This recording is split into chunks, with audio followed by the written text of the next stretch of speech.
What's up, man?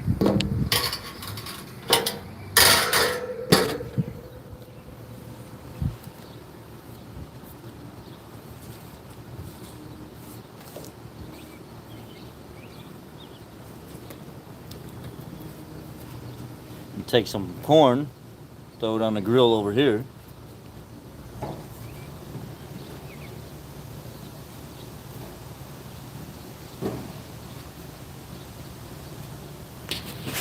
I'm heating the flat top up because I'm gonna make some. I'm gonna take some leftover beef and a stir fry mix, so it don't go to waste and get thrown away, and stir it up. Take it to.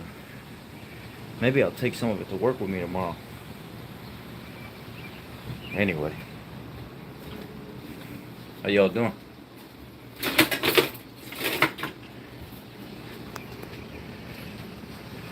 It looks like it's about to storm.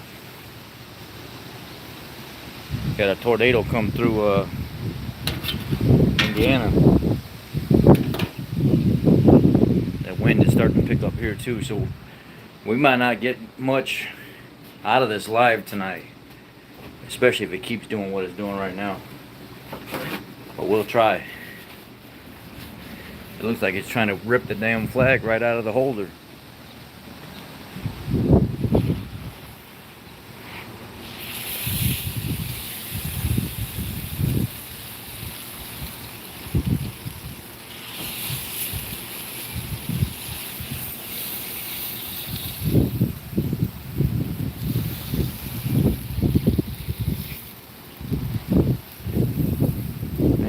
Ladies,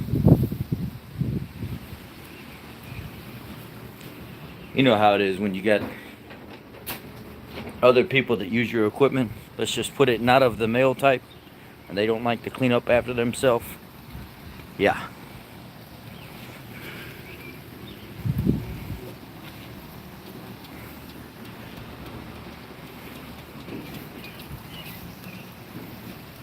Oh yeah, for sure.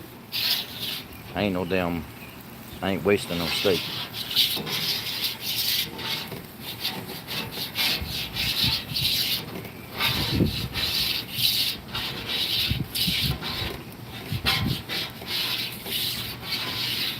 We get the stir fry stuff done first.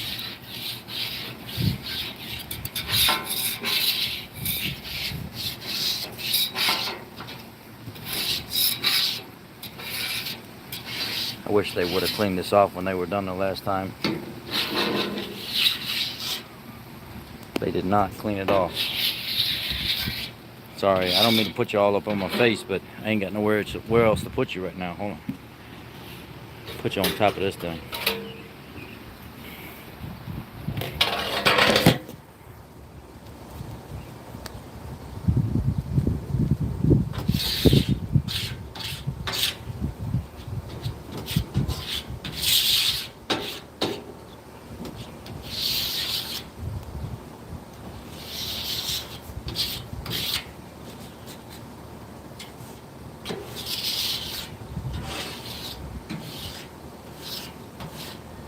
If I would have used this yesterday, it would have been clean today.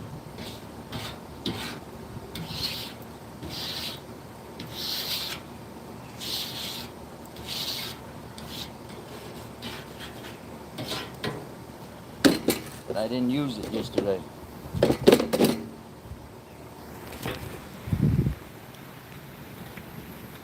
Yeah, I feel it's coming this way, Bob. It's coming this way. I don't know how bad it's gonna be, but it don't look good, that's for sure.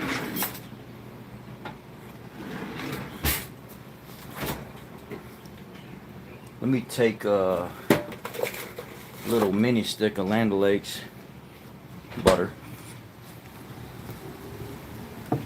What's on the menu? We're gonna make a quick homemade stir fry with some chopped up steak and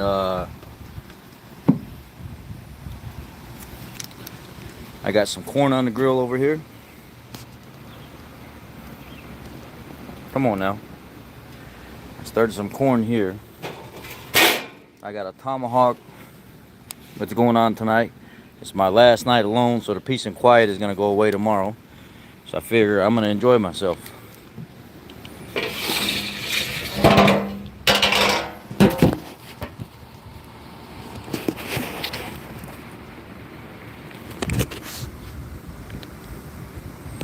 Yeah, cooking in Cook County. Crook County.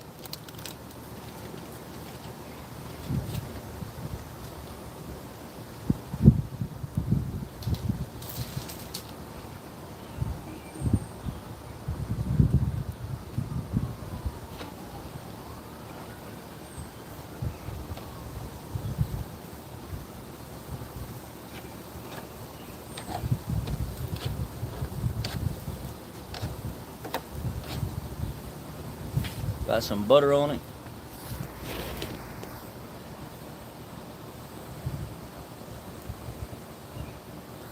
You gotta wait then. There ain't no recourse for you, Lenny. You just gotta wait. Your truck gets downed. Ford might help pay a few months of your bill, but you gotta push hard enough. Typically, you're SOL. You just sit there and wait unless you push hard enough. You gotta be on them.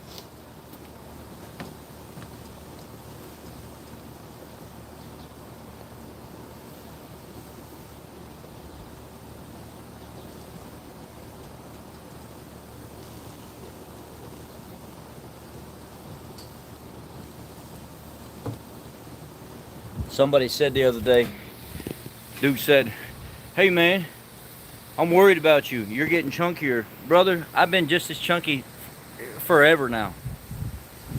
You ain't getting chunkier, and you ain't, my body's like found its set point, and it's been this way for a long damn time.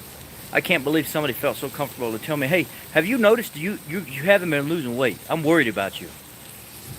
Yeah, you and 80,000 other people, and 1 million views a month plus. They all realize it. They recognize it.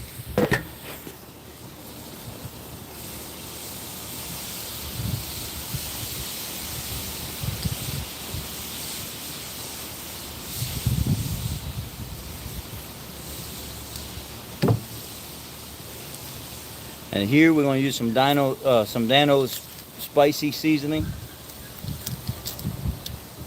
This is the Dano's spicy stuff.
Alright, so I'm going to let this cook for a little while, and I'm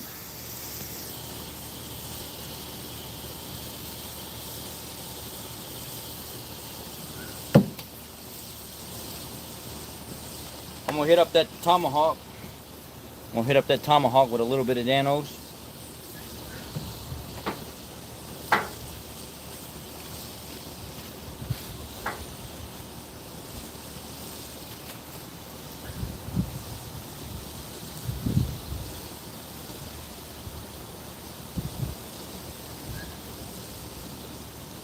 We'll get this put on the other grill behind us.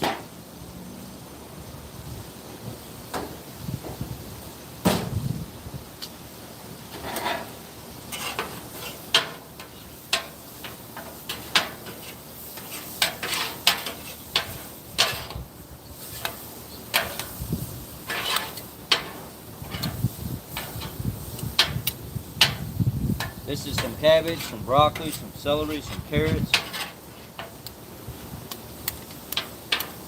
Fixing to throw a little bit of onion in here too.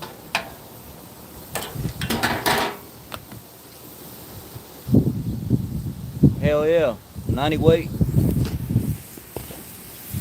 90 weight will get her going real good. I think that's a great idea. I think it's good for the body too. Throw some of that what did they call that oil back in that cod liver oil in there? Go ahead and throw some of that in there too. Really get it fired up.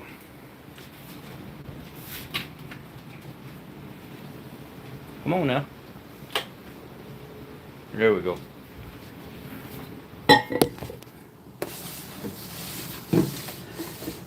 Cut up some of this old steak.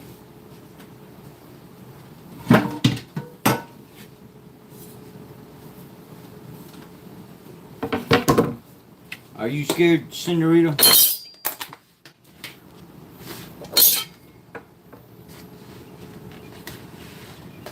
Hey man, you know, it's funny people ask that question about what oil I run. You guys know I test a lot of oils, so you know, I never really have a specific oil in any car, to be honest with you. Each vehicle's got some kind of different oil in it. The oil that's in the truck is, I think the last oil change I did on the truck was, you know what, I have to go back and look. I'll have to go back and check it out. I don't honestly remember.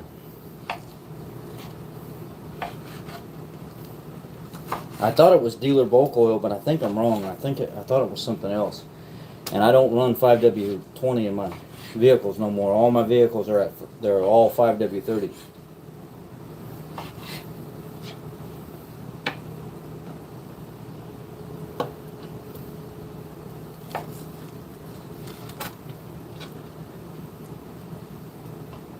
This is a sirloin that was on sale about a week ago. Well, not a week ago, like 5 days ago.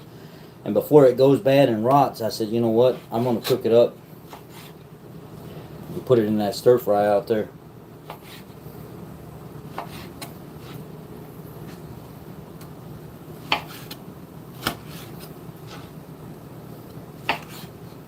Take it to work instead of letting it go to waste.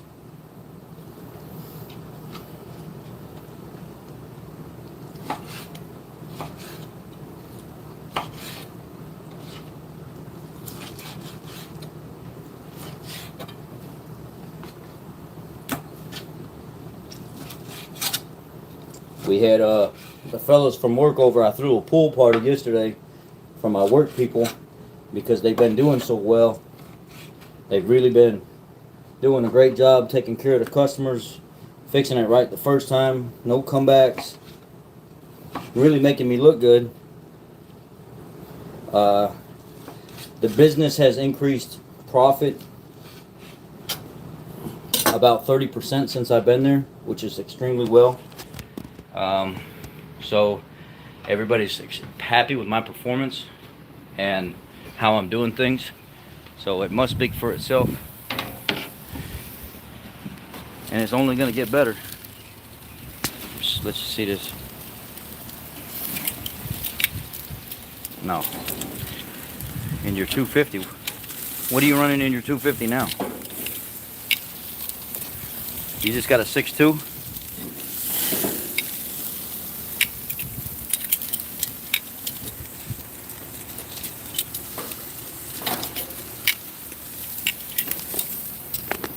If you got a 6.2 in it and you're running 520, you're wrong anyway. I mean, I know Ford says use 520, but I wouldn't be putting 520 in my 6.2.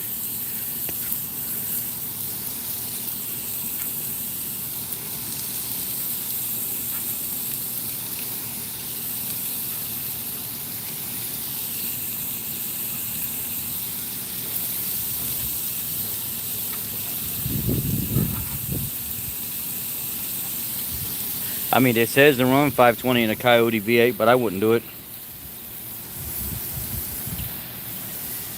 I would run 530. Rich, I wanted to thank you for converting me from Mobil 1. Hopefully this money will help you. I appreciate that, man. Thank you very much. Pennzoil Ultra Platinum so far has the best oxidative testing I've seen, so I run Ultra Platinum or Valvoline. I know a lot of people ask me about AMSOIL all the time. There's nothing wrong with AMSOIL. If you got the money, go ahead and run it. It's a good oil. It's just an oil that I don't personally run. And with me changing my oil every less than 5,000 miles, 5,000 or less, I'm not running something that costs that much.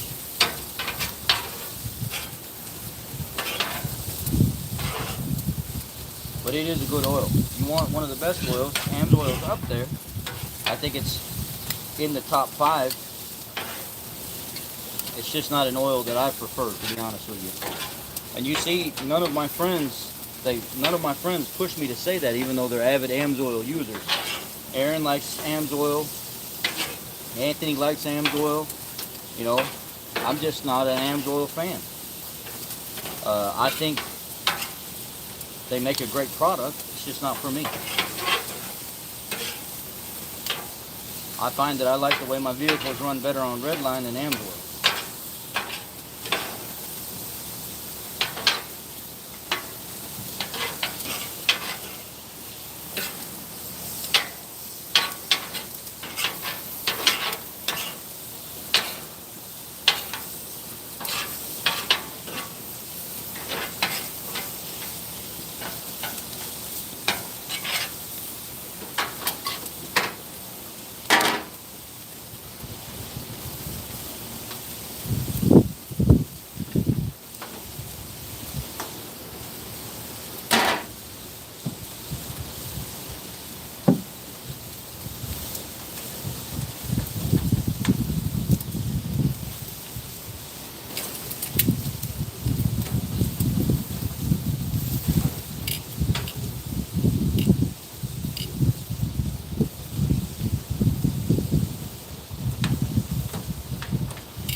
Okay. Let me get myself together here.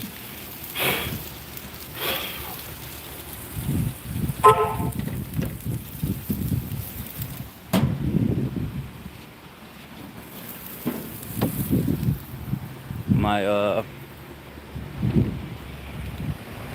mic cut out. I gotta close my storage thing up.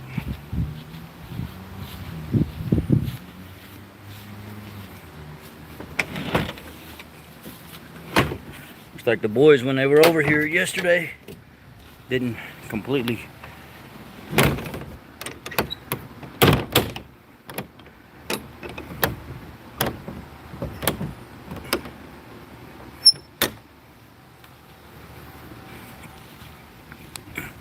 clean up like they were supposed to.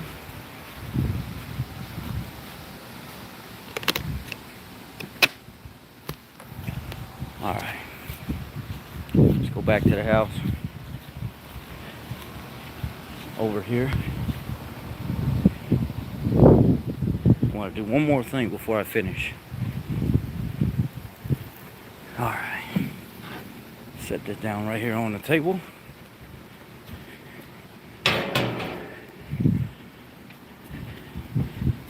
Take my steak and my cutting board.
hot, hot, hot.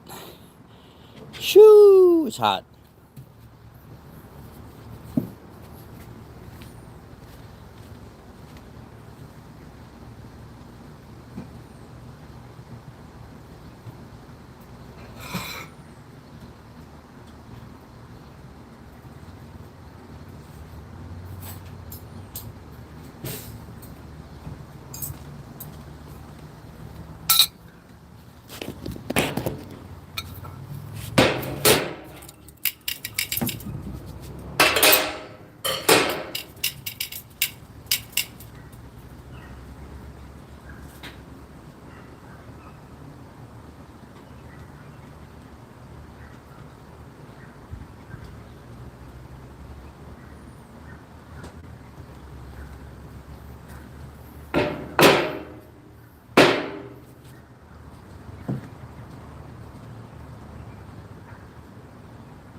All right.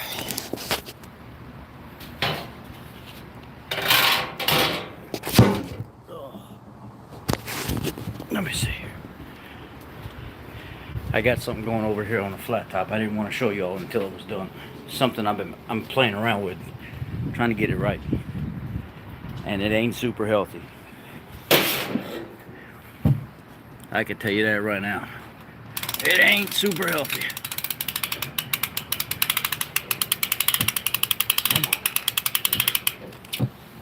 What the heck?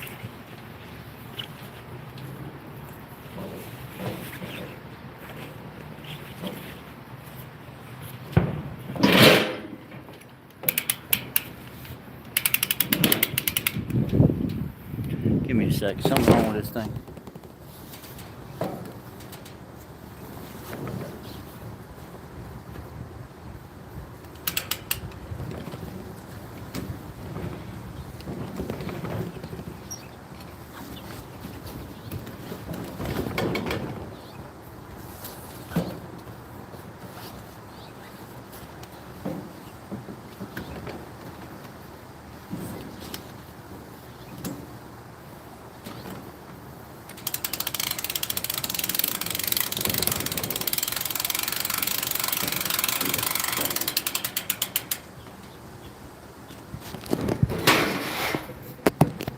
I'll be right back.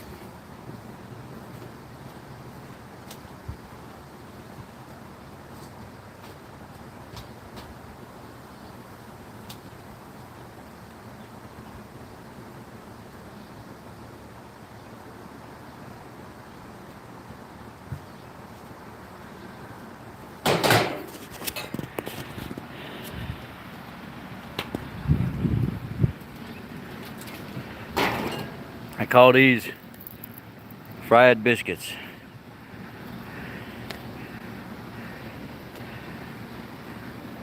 And they are soft and they are doughy in the center. And if I'm going to eat them, I'm going to like them.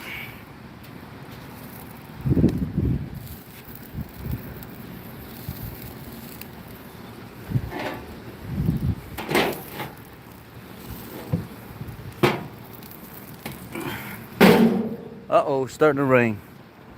Felt a couple little drizzles. We'll stay out here as long as we can.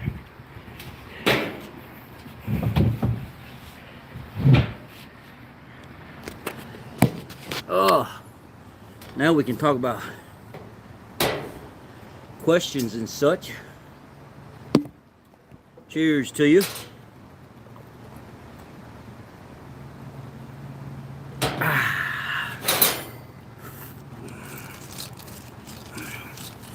Get some butter on top of this tomahawk.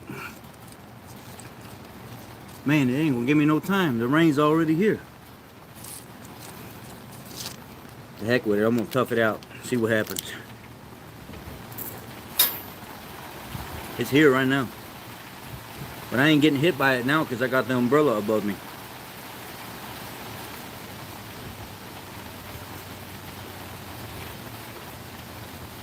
Oh, brother. Oh, brother.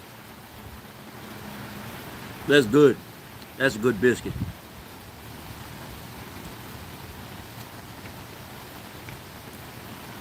Ah.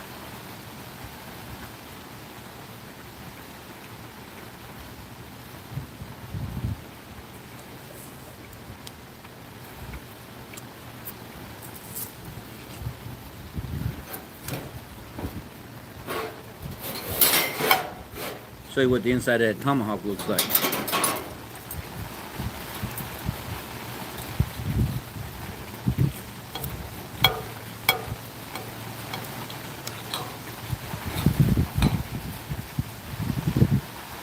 Rare, baby. Little bit medium, but more rare. No blood oozing out, just red all over on the inside. That's done perfectly right there. That's it. I'm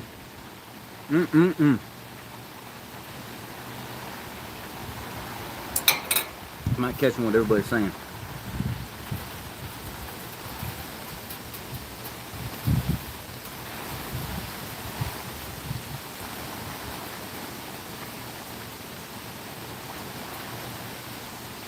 ...2012 F-150 Ford, when it's cold and I put it in reverse, it rolls back, and when I played... Oh, gotta go inside. Inside, in the house, go. In the house, go. Go. Let me get her in.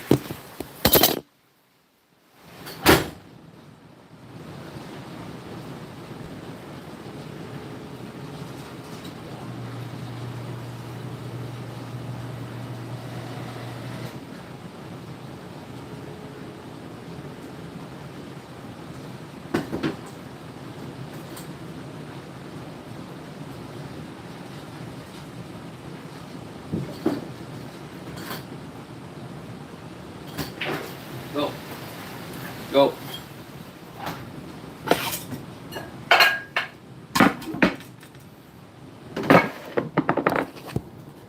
Oh yeah, baby.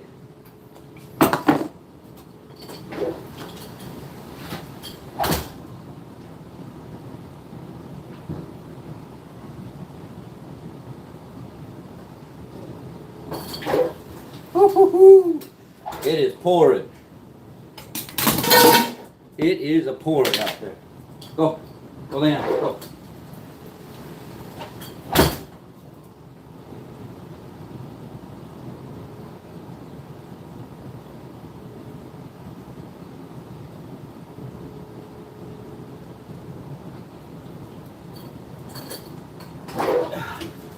Ooh-wee. Doggy.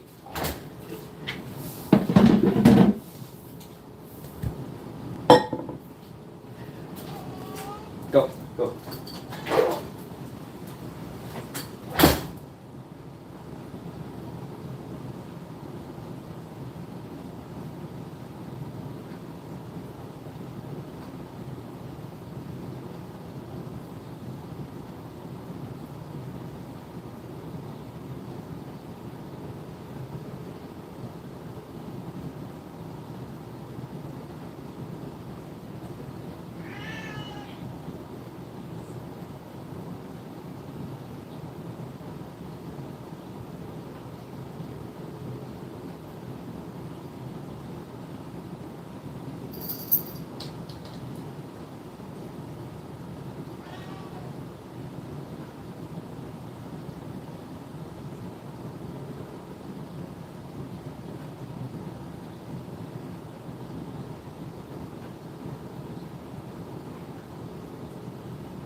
Come on, girl.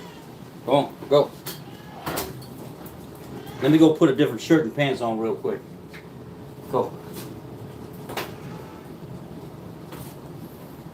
Go.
All right.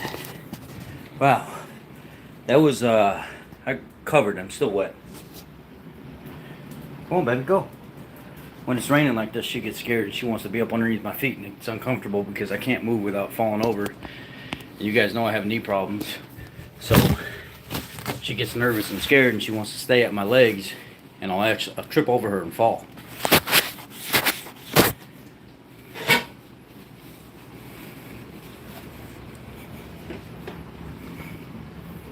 Alright. Back to the food.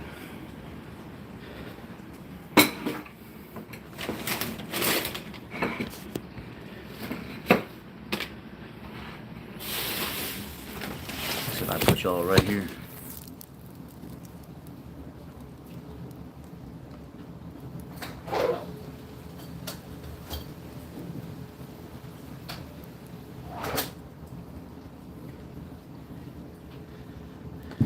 Grab that up here.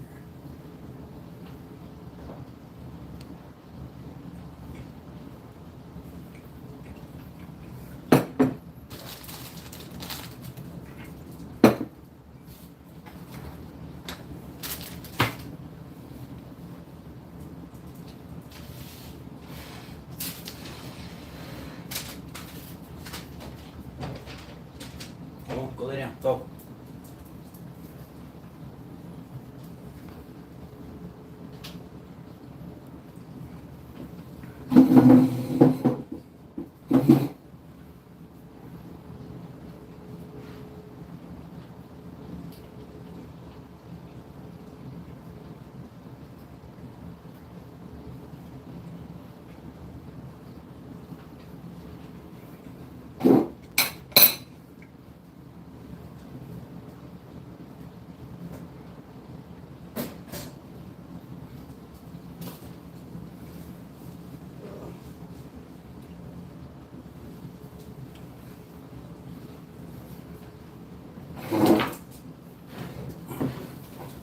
Oh. All right, I'm back.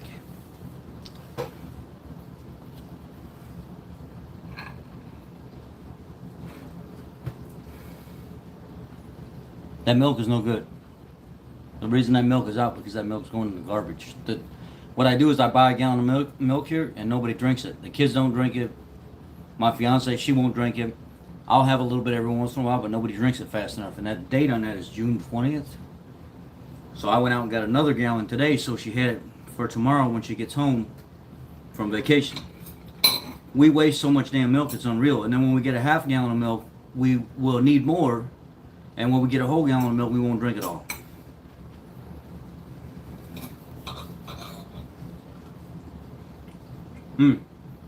That's good ribeye.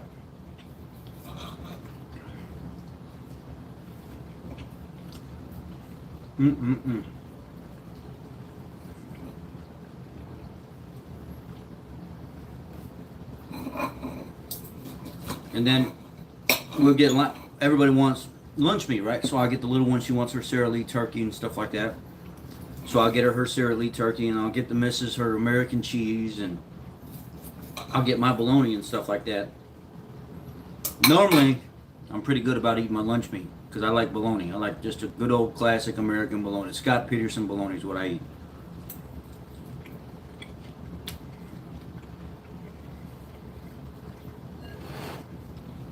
The last couple times we've got it, I didn't even barely finish it. And they didn't eat any of their stuff at all, almost. So I don't know what's going on. It's like you want it, you buy it, and then you don't even touch it.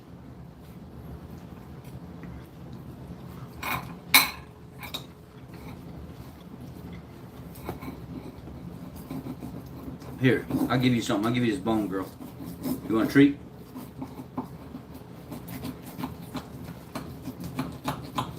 You want a treat?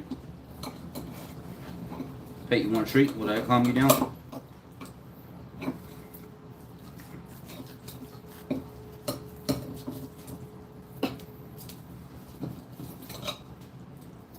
Look at that. All that dang meat on it. Spoiled ass dog. Try to make sure there's no excessive fat on it, because dogs can't really digest fat like we can.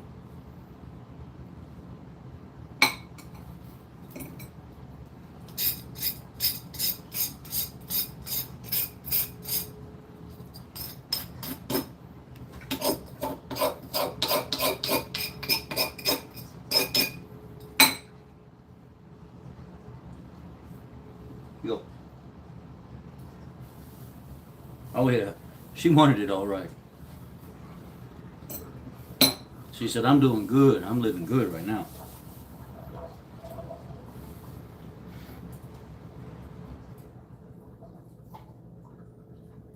Yeah, same. Same exact thing, Felix. Same thing.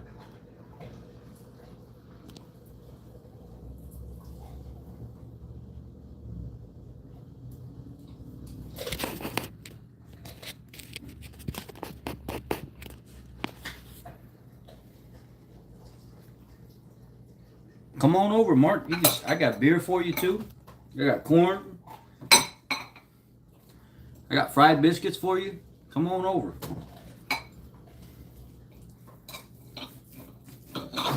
Hey, knock it. Hey, get over here. Now, come here. Get over here. Right now. Come here. Right now. Come here. Come here. Go over there and eat your bone. Hey. Hey. Do it again, and you're going to go in timeout. Go eat your bone. Here, kitty.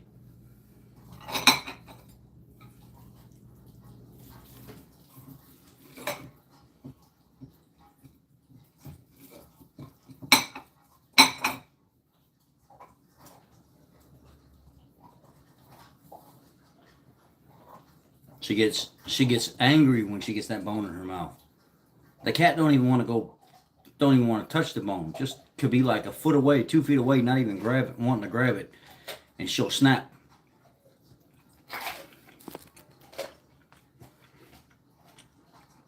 Ain't no fried biscuit recipe. It's Pillsbury butter biscuits in a can. Throw them on your griddle. Fry a little bit on one side with the lid closed so the heat can get in there and help it rise a little bit. Flip it over, fry it on the other side. Leave it just a little bit doughy in the center. You're good to go, baby. Ain't no recipe. I'll let Pillsbury do that.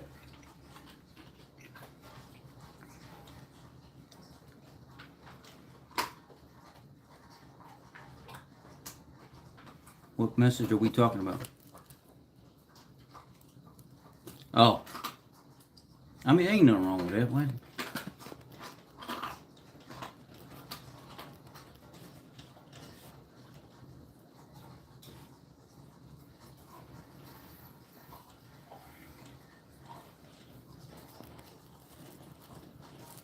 If y'all swear in a comment or whatever, it blocks it and it doesn't pop up right away, and then it makes me click on the screen to see what you said, or another moderator. So I ain't trying to tell y'all how to talk, but it's what YouTube does. I can't stop it from happening. So if you don't want your comment blocked, don't swear in your comment.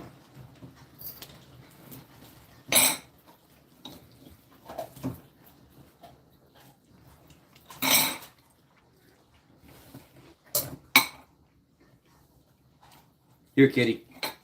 She wants more.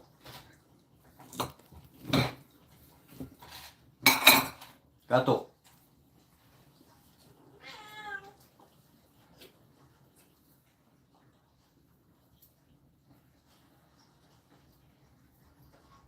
I ain't giving you no more, that's it.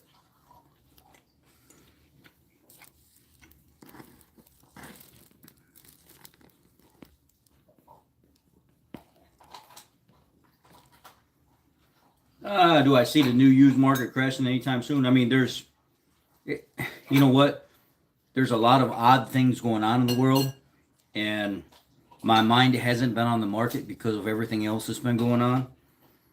The whole thing with the Titan, I was distracted by that. I was.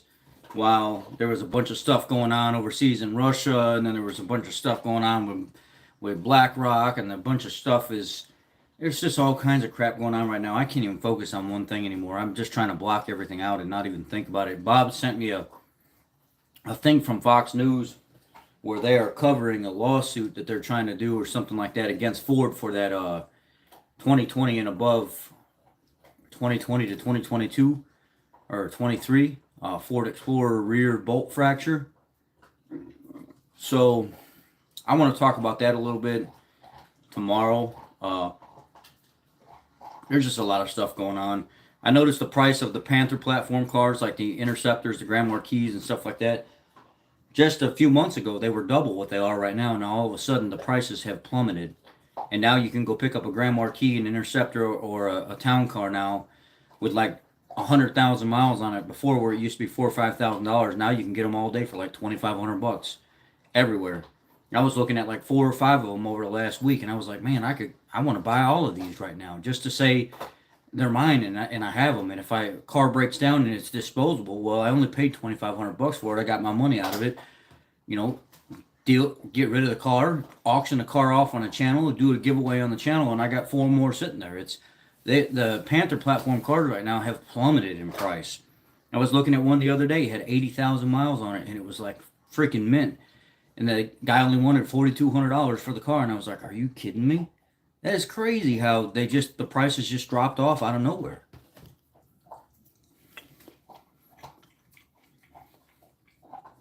I really don't need a Vic. There's nothing special about a Vic. Now my Grand Marquis is actually built better than a Vic. Everything on the Grand Marquis is better than a Vic. Other than the front control arms, they're aluminum. The rear suspension is all done now. The rear, limited slip diff. The gear set is better. I have the new 93 octane tune and stuff here now with the shift that's just came in. You see the plastic is just on it. The box is right here. I got the Marty tune in there, so it's all been done up by Marty Oach himself. So that's going to go in the car. And then we're planning now intake manifold and boost. I'm just trying to figure out how I want to go boost wise. I was supposed to do the boost at 50,000 subscribers, but I started thinking about the car that I was putting it on, and I was like, you know what, I don't want to mess with the town car too much more anyway, because I've been thinking about doing a 100,000 subscriber either raffle for that car or possible like a giveaway for that car. I don't know yet.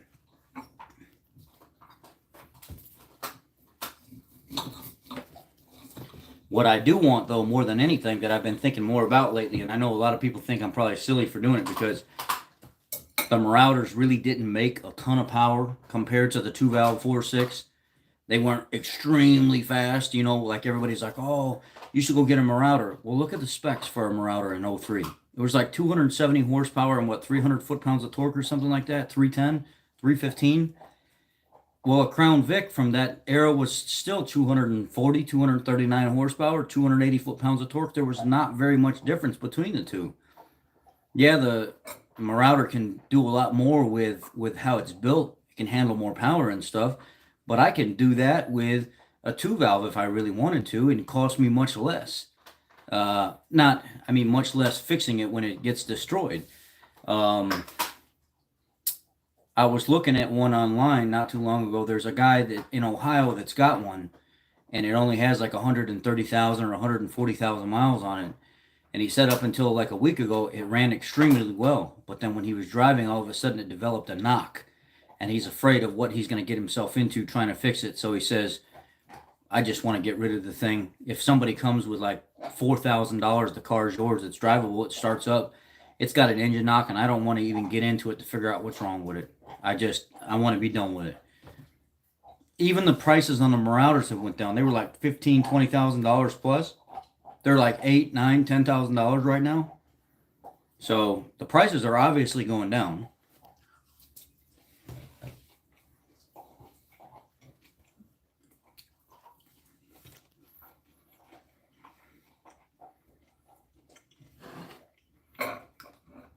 But at the end of the day, I want that Grand Marquis to be my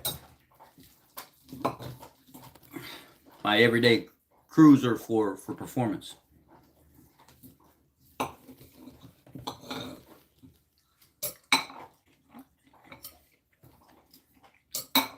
Luxury wise, you know, obviously the town car takes the cake. It's such a comfortable car to be in.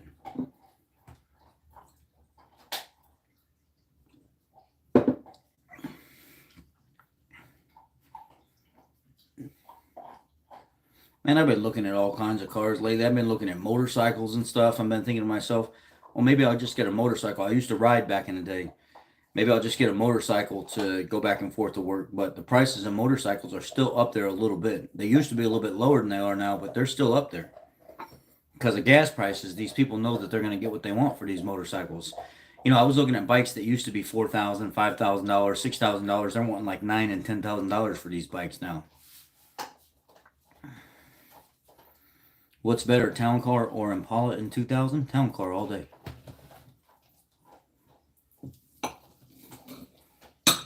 Easy, town car.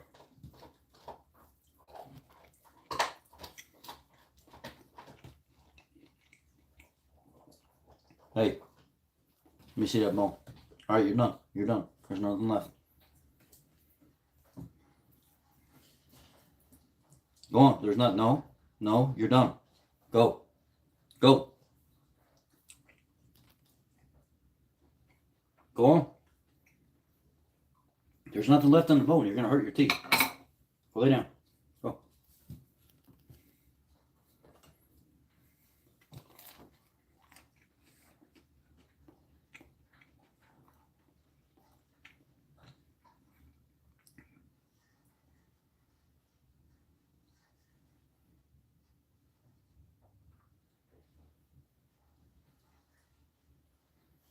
You're not running that vehicle long enough. You're short tripping that vehicle, and then it's drying out. You got to run that vehicle more and stop short tripping it. Or if you're gonna short trip it, you have to let it warm up a little bit before you leave.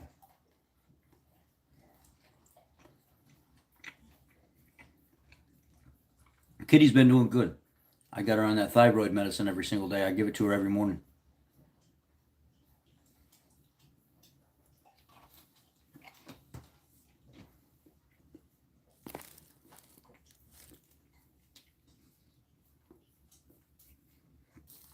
Damn, Mark, that's freaking cheap, man. Yeah, I would have bought that if I would have saw that. There's a guy right now, I think it's called Vic Muscle. I think it's called Vic Muscle. Go. He's got a Ultimate, like 04 or something like that. Ultimate L. And he's already got it lowered. He's got all the suspension work done to it already. He's got aftermarket rims that are really, really nice on it. He's got all Marty tuned stuff, transmission work already done. He's ready to put boost on it now. Is what he's going to do. It's going to be a sleeper build. He already did the rotating assembly. All the internals have been upgraded. It's got like a billet crank, billet rods. All that stuff's already been done. Now he's just ready for the boost now. I think transmission's built like a stage 2 4R70W. So he'll be able to handle about 600 horsepower easy.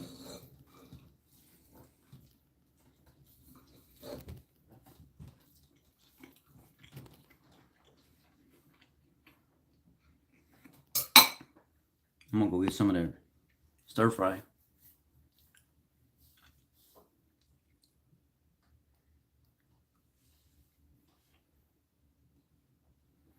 Yeah, I've been looking at little Toyotas. I've seen a couple Toyota manuals. There was like a little 4-cylinder manual, 4-wheel drive manual.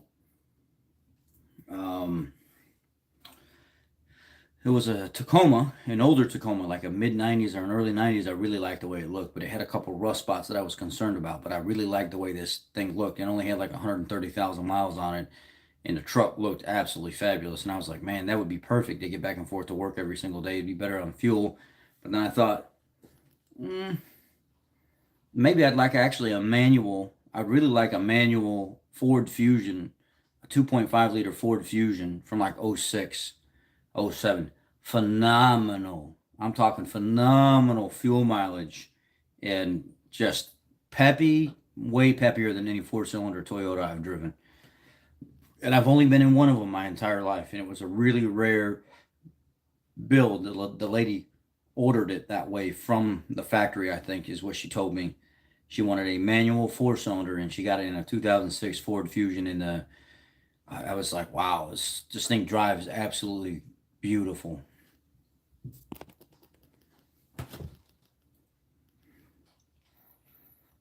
I mean, the 3800 probably take it.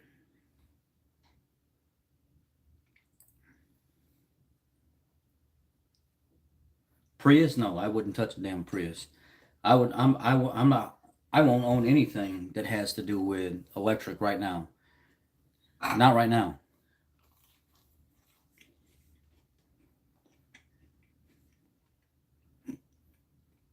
Yeah, I've worked on them. They're freaking garbage.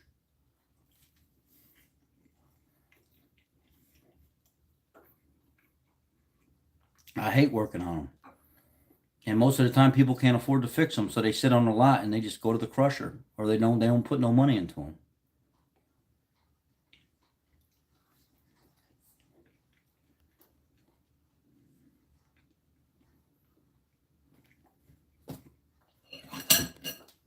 We work on a lot of Range Rover, Land Rover at my shop. That's what we do a lot of.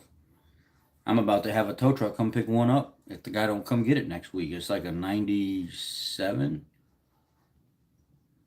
or something like that. I think it's something like that.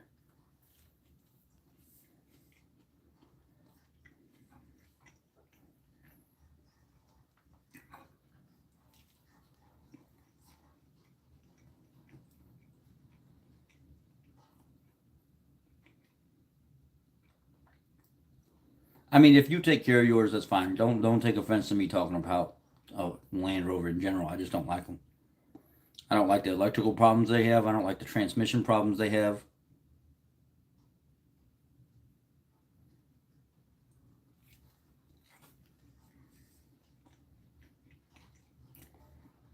Yeah.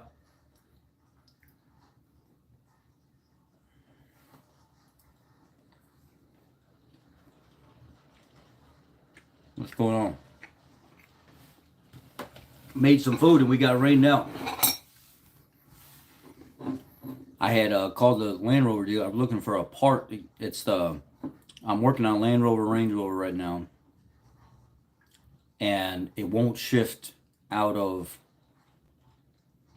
It'll shift out of park, but the transmission won't do anything. It won't recognize what the shifter's doing.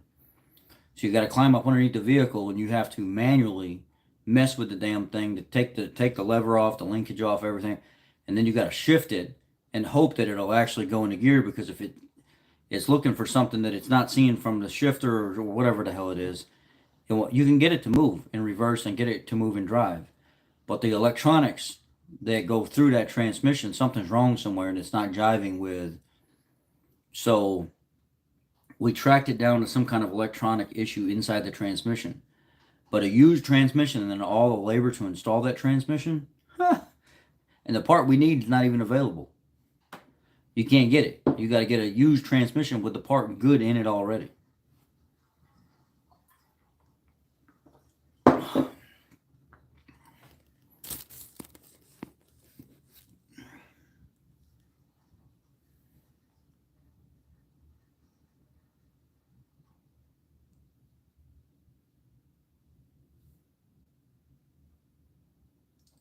Happy birthday to your wife, Anthony.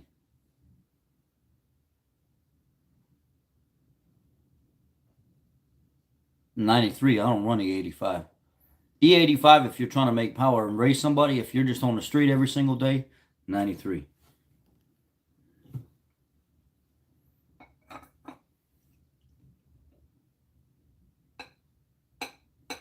What's up, man?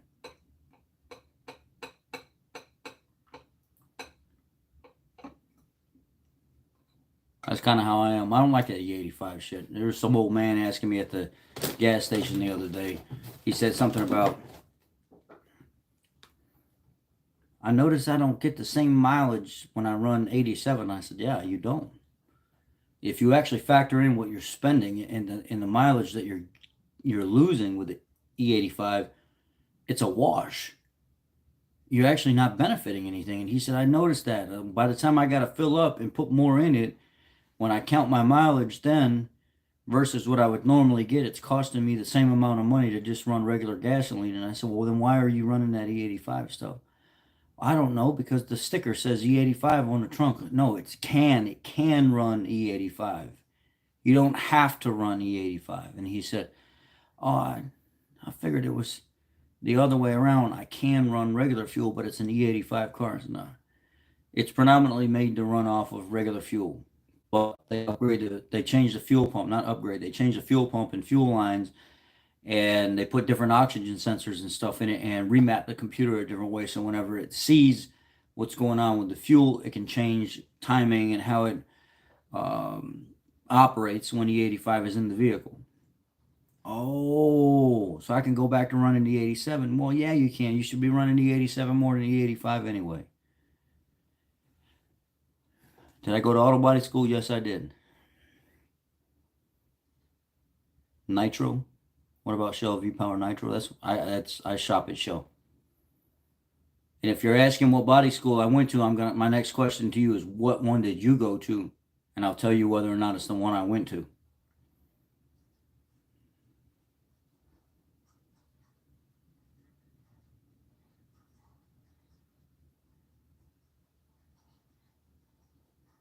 Yeah, you can put oil from a diesel in a regular car. You ain't really going to get anything special out of it. The only reason that diesel oil is formulated the way it is because it needs a lot of dispersant detergent and it needs a lot of calcium and magnesium to counteract the acidity. So you'll see oxidative numbers are higher with diesel oil than gasoline oil. And you'll see a higher TBN number, a total base number, with diesel oil than gasoline oil, typically because of how it's formulated. But they typically don't put moly in diesel oil because of the amount of dispersant, detergent, calcium, magnesium, phosphorus package that they put in there.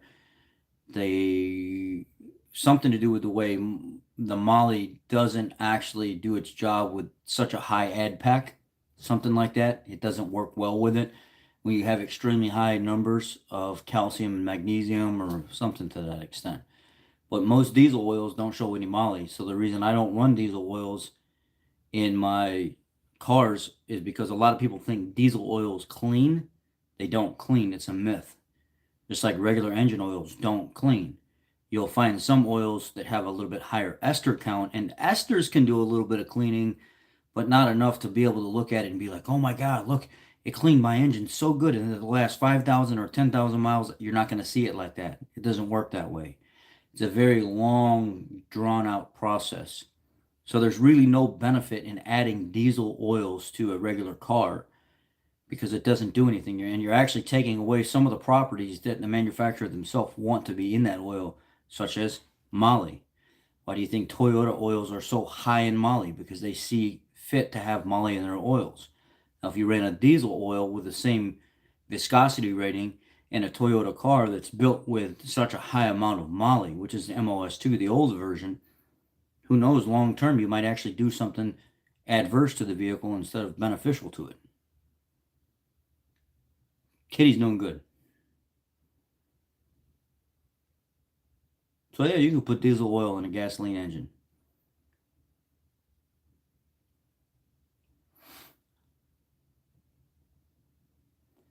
Uh, so what the best way to do it is do a back pressure test. Um, Back pressure test will tell you what type of plug you have, because you take the oxygen sensor out and put the back pressure testing port in. It will give you a reading, and each manufacturer has a different spec per vehicle. Or you just pull the oxygen sensor out in general and drive the car, or let it idle with the oxygen sensor out, and if it does better, you've obviously got a catalyst problem.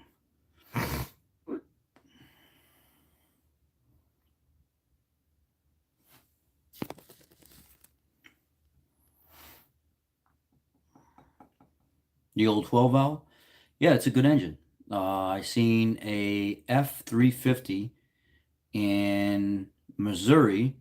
It was like a 95 F350 that was 12 valve swapped, and the guy only wanted $6,000 for it. It had 300,000 miles on it, but the motor had been pulled and painted and been gone through with new gaskets, new everything. And he only wanted, I think it was like 5 or 6 grand for the vehicle. It was a 12 valve swap F350, no lights on, no nothing. Just said drives phenomenal. He's just ready for something different.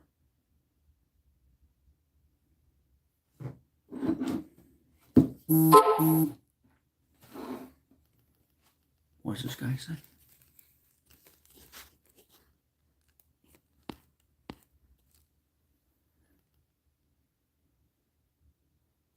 Let me respond to this text message real quick. Sorry about that. I had to respond to a text message real quick. Oh, dang, that would be a buy. Yeah, I mean, there's a lot of neat stuff that's up right now. It's kind of weird. It's there was that Cummins swapped F350. Then I was looking at a 1987 or 1988 Fox body. It had already had some head work done on the stock 302 engine, and intake manifold stuff done, injectors and stuff done, mass airflow done, and it was already turboed, or I think it was turboed or pro-charged. Everything was already done, and runs beautiful, like 475, 500 horse or something like that. The car's built for. So $8,000 for the car.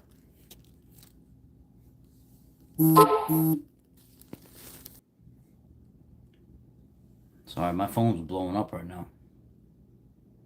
Yeah, it's a crappy design. What does Chevy and Dodge do different? Probably vacuum apply instead of vacuum release. The 2021 and above F-150s went to vacuum apply instead of vacuum release now. So they'll have less problems. So it's an electronic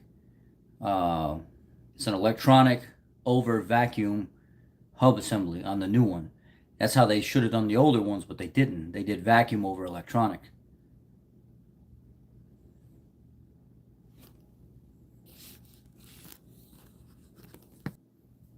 Trying to get it.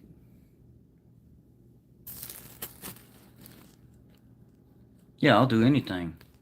But I'm not warranting it though. I'll lower anything or do any kind of modifications to people's vehicles at the shop, but I will not warranty that.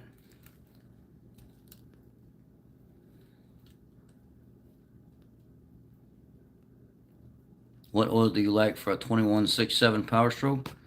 Valvoline Premium Blue. Or Brad Penn. Or John Deere.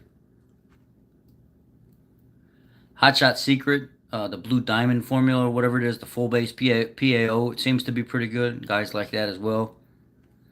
There's no Molly in it though. Um, I like the Premium Blue because they give the diesel guys a little bit of Molly.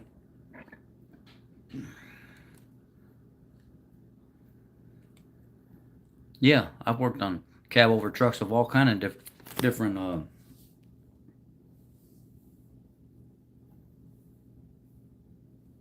cab over stuff.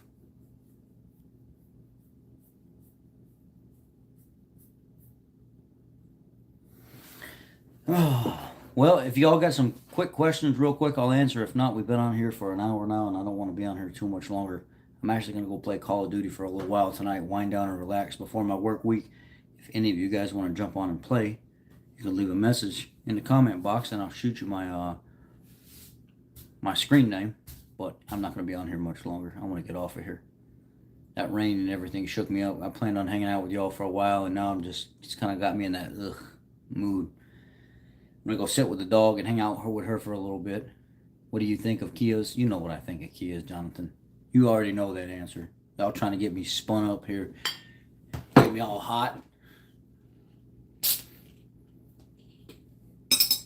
2019 2.0 turbo. What, Gonzo? There's a lot of 2019 2.0 liter turbos. What are we talking about?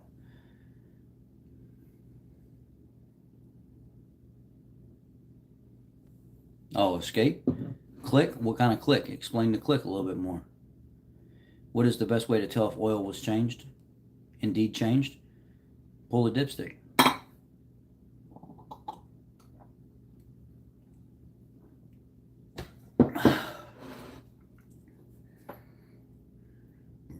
Make a mark on the filter.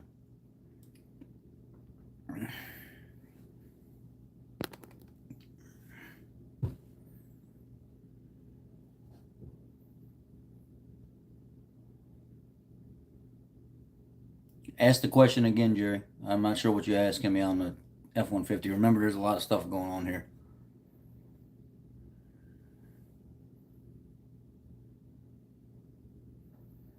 It could be the rear axle. That's common.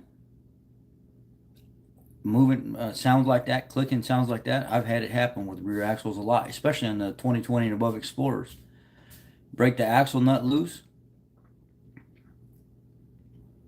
Put the axle nut back on the splines of the CV axle. Tap it a little bit until it breaks the surface tension loose.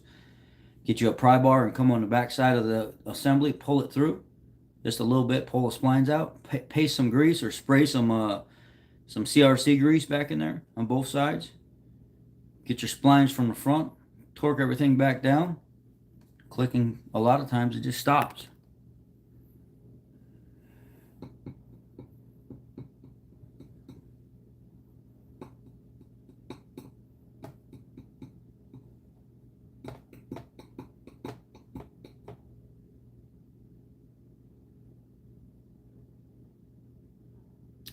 Lenny, we kind of talked about some of that already. I haven't been paying attention to the prices of new vehicles, but I know used car prices are going down. VC13G. It's either all vehicles back using that Dexo orange shit that Ford switched to. I think in like 2011. 2010 or something like that, all compatible. VC13G is the yellow shit. It's VC13G or VC13DLG. One is concentrate and one is diluted, and it is backwards compatible with the coolant in that 16 F-150, but it is not forward compatible.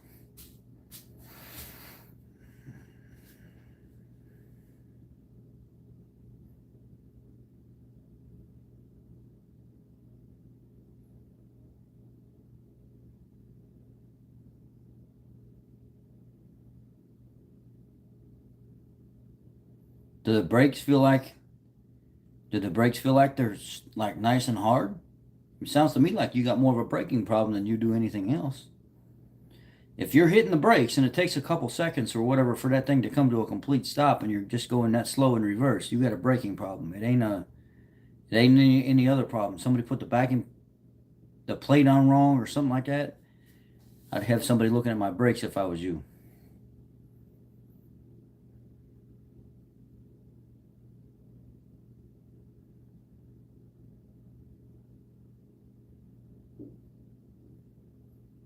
Any coolant blows head gaskets.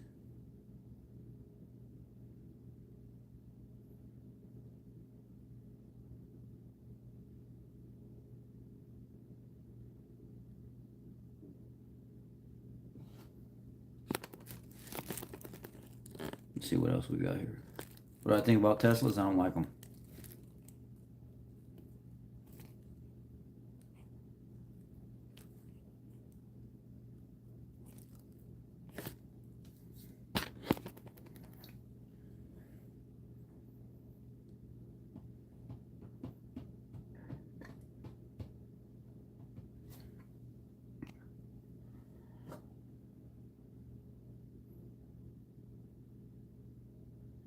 You gotta heat it. You gotta heat it, or you gotta get an air hammer to it while you're putting pressure on it. Unfortunately, it's gonna come off like a damn explosion. I've had them come off and hit me in the damn leg and the foot and everything else. And then I've had some of them, I break the tool trying to pull them off. And a lot of times I got to get the heat out to help. Good luck to you, sir. I'll go like this for you. There you go. Tires are like brand new on the F-150. Those Americas, the Chinese ones from Amazon, the 10 ply, they're like brand new still. They have like no wear to them at all, and they have great traction.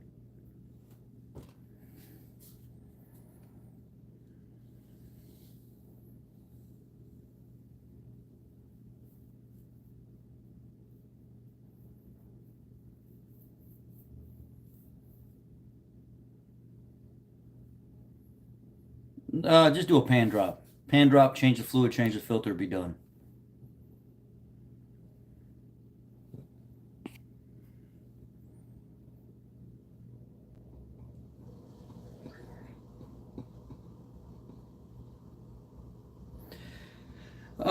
Fuel additive can help the CP4s. I think our quality of fuel has kind of went down to shitter more and more.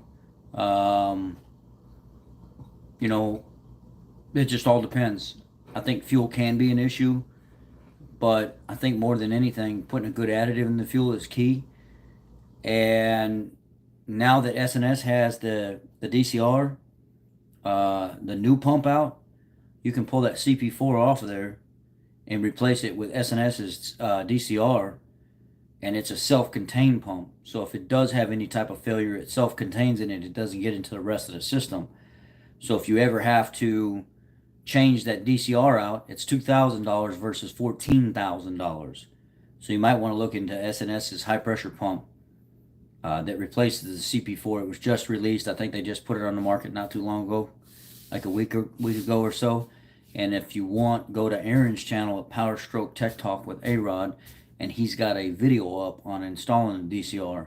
So you no longer have to worry about replacing an entire fuel system with the DCR. It's a self-contained unit. It's $2,000, and then whatever labor, and then you're done. Excuse me. Does a Ford Fiesta Auto DPS6 have internal filter? Yeah, it does. It's non-serviceable. You got to pull that damn thing apart to get it out of there. So you may as well do a trans rebuild while you're there. So Bearded Ford Tech, you would be right. It's not that Ford tells you not to use additives on the new truck. They want you to use their additives. They've always said using their additives is fine, but not anybody else's. The reason they say that is because they think owners are going to be negligent. Well, if you want a $14,000 repair, you go ahead and listen to what the manual says. Because it's going to be on you when it happens. 99.9% of the time, it's going to be on you.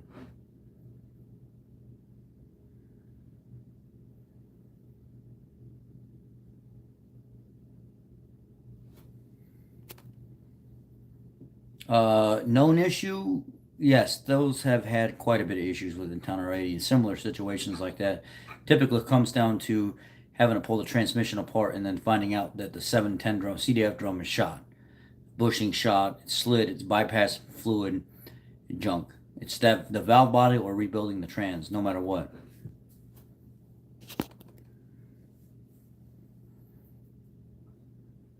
But Ford, New York sucks. Ford has always said that in their manual. Don't use anything else other than Ford approved stuff. But it's like, what am I supposed to do?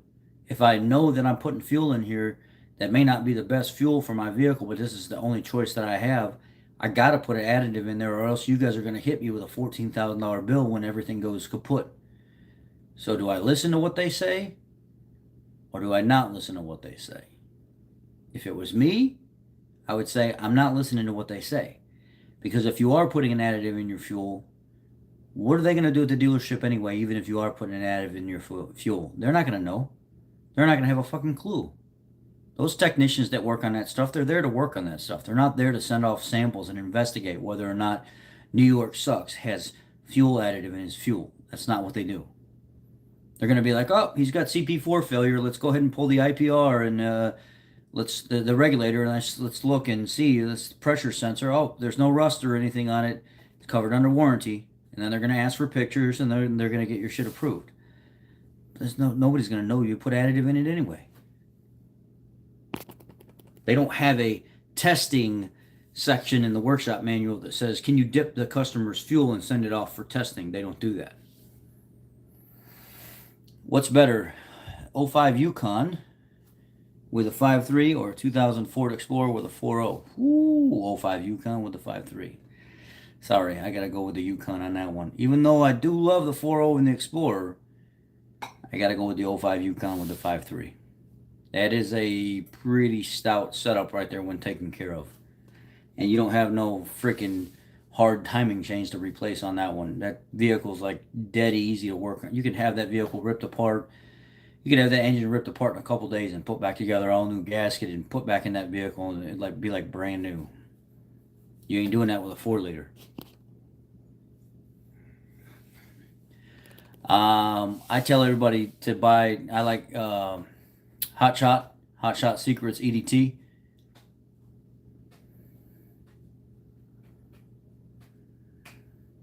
Isn't it called EDT? EDT or yeah, something like that. That's what I've been telling everybody to run, and they love it.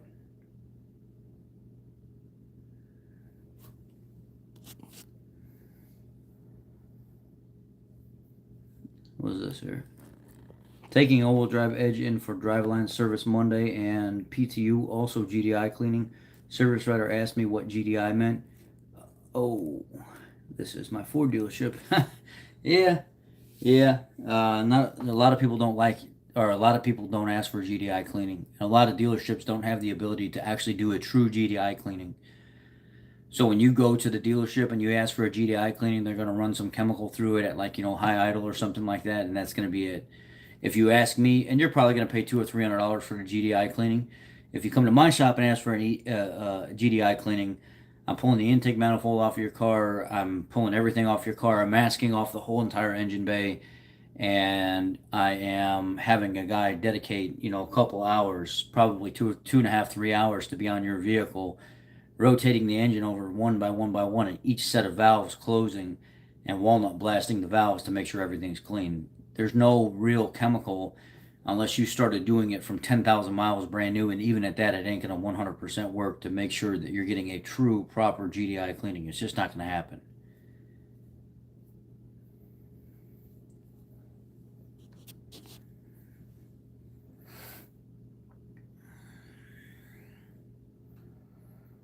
'22 Maverick Hybrid, 10-year warranty. I think they're good vehicles. I like them. I think they're kind of cool.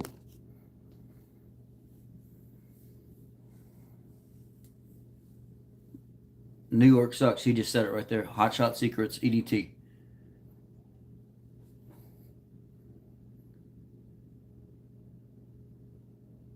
Yeah, I don't care for GDI vehicles at all. All my vehicles are port injected. Right? Am I saying that right? Yeah. The Town Car, the Grand Marquis, the F-150, the Sierra, the Lincoln.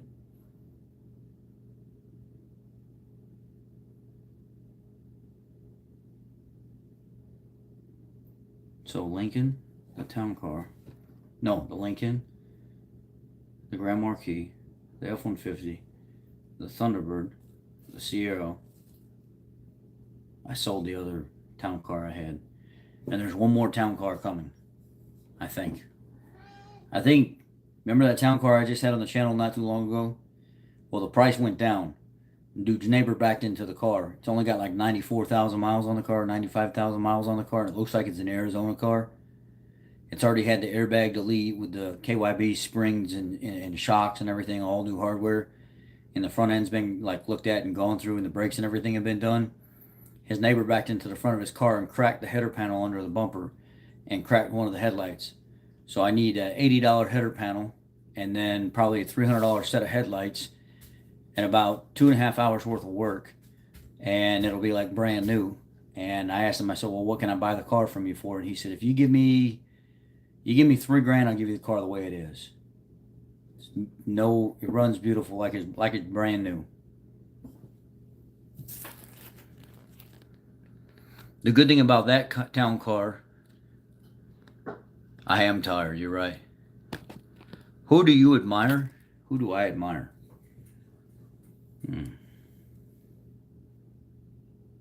Who do I admire? Who do I really look up to or admire?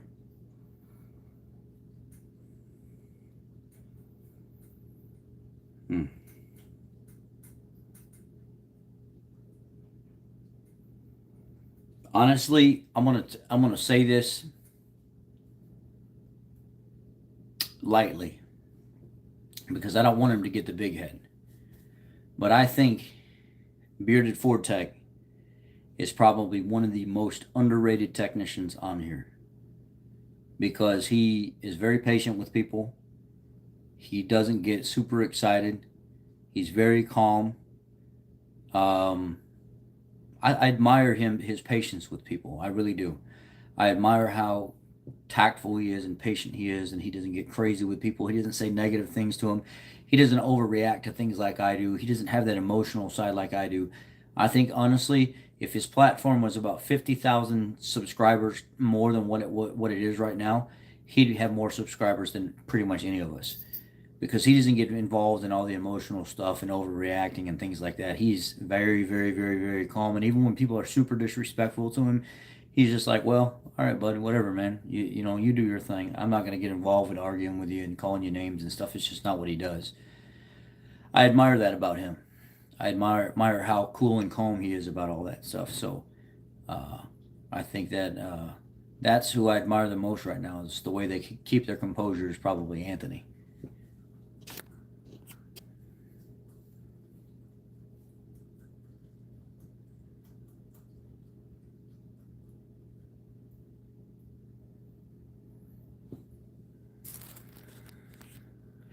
I'm a loose cannon, man. It's I try to be respectful and I try to love everybody the same, but I don't like when people say bad things about me just because they can. That does bother me because I don't feel like I'm a person that should have bad things said about them because I don't go and do anything to people to make them say that stuff. I really don't. And I go above and beyond. If I can't find it, I'm calling Anthony up. I'm calling Aaron up. I'm calling Ray up. I'm calling Cody up. I'm trying to find an answer for somebody almost right away. And it starts to affect my personal life to a fault. And people ask me all the time, why are you like that? Why do you care about people so much? Well, it's just because I do. I don't want them to go without. I want them to feel like they have some kind of soundboard or they have some kind of person that's trying to fight for them in some way, shape, or form, even when they're doing me wrong. And I overreact and I get emotional about it, but that's just who I am. It's how I am, it's who I am, and I'm not changing that for nobody. People like it or they don't like it. That's precisely one of the reasons why you've seen me and Aaron's subscriber rate tracking at the same pace for a long time, and then all of a sudden Aaron started taking off like crazy because he doesn't get involved in all that talking trash to people and stuff as well either. I just think Anthony's just very, very calm and cool about how he deals with things in general.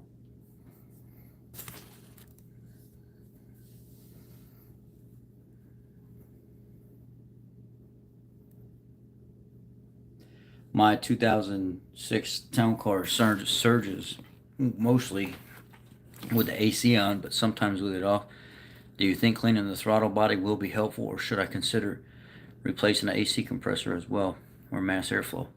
Well, if you're talking about RPM surging, when you're putting electronics on, typically that comes down to a charging system issue. It is not a mass airflow or a throttle body issue.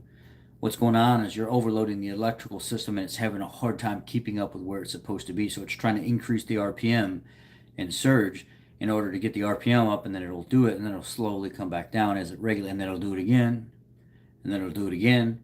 And a lot of times replacing the alternator on that car, you've seen on this channel. If you haven't seen on this channel, when your job is to, when you get off of here, go through the library and find every single alternator job I've done on a town car on this, and you'll see sometimes I got to go through 4, 5, 6 of them before I get a good one.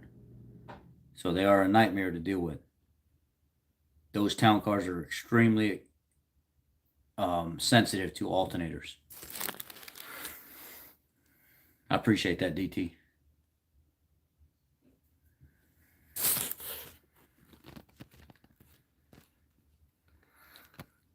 If I lived in Chicago, still be working on my trucks.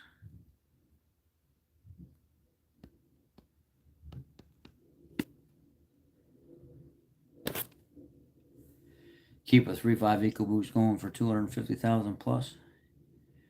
Plugs. Change the spark plugs every 50,000 miles. Flush your transmission every 50,000 miles and do a filter change if you will. Keep your oil changed by every 5,000 miles.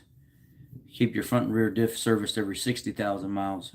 Keep your radiator fluid every 60,000 miles. Keep a battery in it I'd probably change the battery no matter what every 3 years, 4 years, because the battery is very, very sensitive in that truck and will cause electronics to screw up. And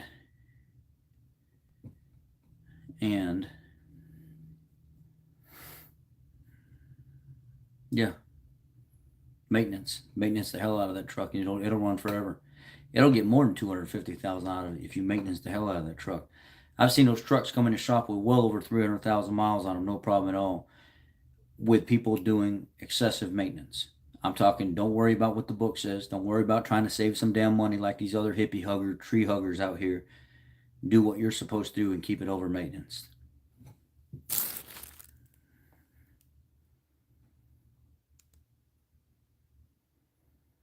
Well, that's because that 13 Focus, they're sensitive to battery. They are. You got to keep a good battery in that car. There ain't no getting around it. You have to keep a good battery in that car. That car relies on battery power more than you would believe.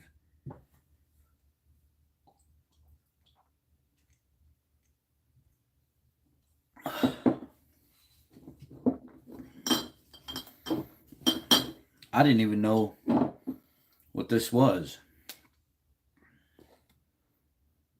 until yesterday. They brought this over. I said, man, that's pretty good, man. That's really good. Land Shark from St. Louis, Missouri, it says. Margaritaville Brewing Company. It's good.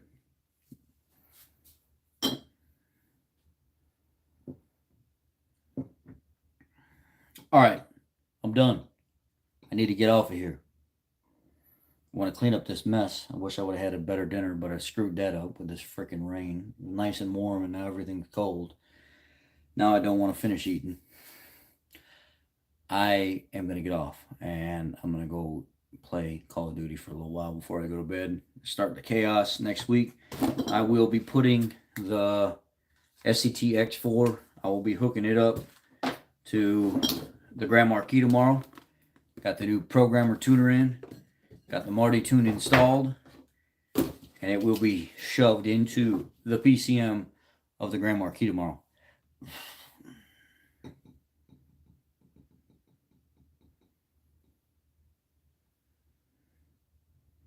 I do have it. Let me see here.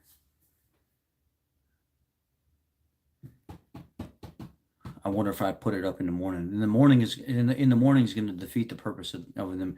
I'll do it like midday tomorrow. If you remind me tomorrow, like midday, I'll post the couple results for some of the oils that I forgot to release, and I'll put it out there. I do have it. Anyway, I'm out. I'll see y'all. Love you. Have a good night.